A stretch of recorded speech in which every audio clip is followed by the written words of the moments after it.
A Brisa garante que está a assumir, neste momento, os custos imediatos da intervenção no troço da A1, Autoestrada do Norte, que cedeu ao quilómetro 191, na sequência do colapso de um dique do rio Mondego, mas evita comprometer-se sobre quem suportará a fatura final e a eventual perda de receita de portagens.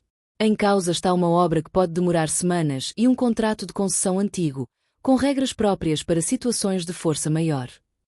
Esta informação foi avançada pelo ECO e resulta de declarações de António Pires de Lima, CEO do grupo, numa entrevista à SIC Notícias, além de respostas escritas enviadas à redação do Jornal Económico.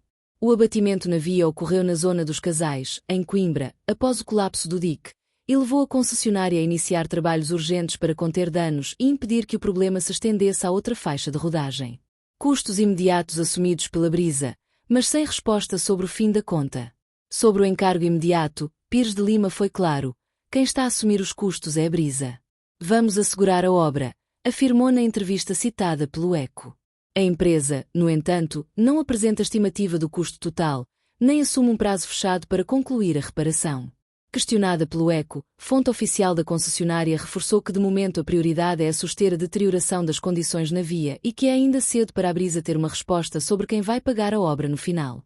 A mesma fonte acrescenta que, não estando ainda definida a solução técnica a implementar para a reposição total das condições de circulação na A1, não é possível estimar o valor total das intervenções a realizar. Não fazemos manutenção de diques. A linha de defesa sobre responsabilidades. Nas declarações citadas, o CEO da Brisa sublinhou que a manutenção de diques não é competência da concessionária.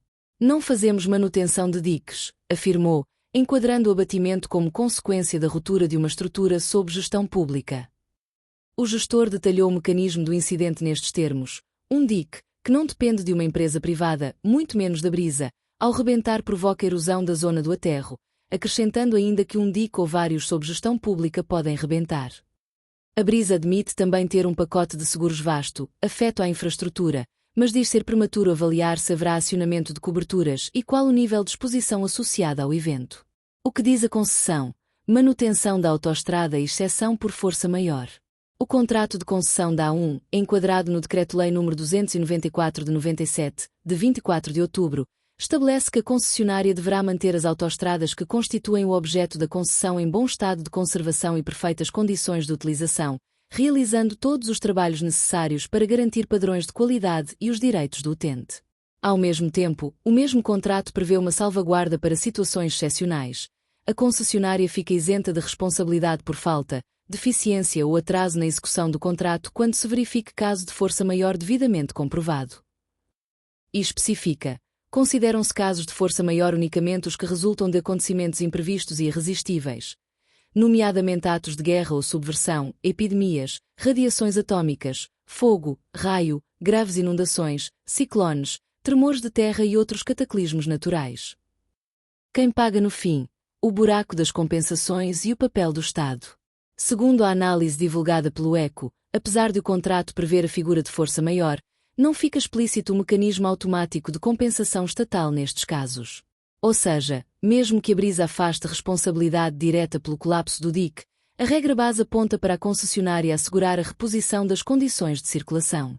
O ECO sublinha ainda que, ao contrário de contratos posteriores, no caso da Brisa Concessões Rodoviárias, BCR, não foi fixada uma taxa interna de rentabilidade, TIR, que facilita um reequilíbrio financeiro automático, o que torna o desfecho mais dependente de negociação. Ainda assim, o jornal admite que, se a situação for enquadrada como força maior não imputável à concessionária, poderá ser difícil ao Estado fugir a uma solução que ajude a absorver custos, seja pela via de entendimento político, seja em sede de renegociação. Reparação sem data fechada e condicionada pelo nível do Mondego. Quanto ao calendário, Pires de Lima não assume um prazo definitivo para reabrir totalmente o troço afetado. Segundo explicou, será necessário esperar que o rio Mondego retome o ritmo normal para começar a reparação propriamente dita. Assim que o Mondego estiver em situação de normalidade, iniciaremos a obra, prevendo mais 2 ou 3 semanas para terminar, disse, citado pelo ECO. Espero que não sejam meses, acrescentou. O ECO refere ainda que questionou o Ministério das Infraestruturas e Habitação, mas que, até ao momento descrito no texto, não tinha obtido resposta sobre quem poderá ser chamado a suportar os custos finais da intervenção e o impacto da perda de receita de portagens.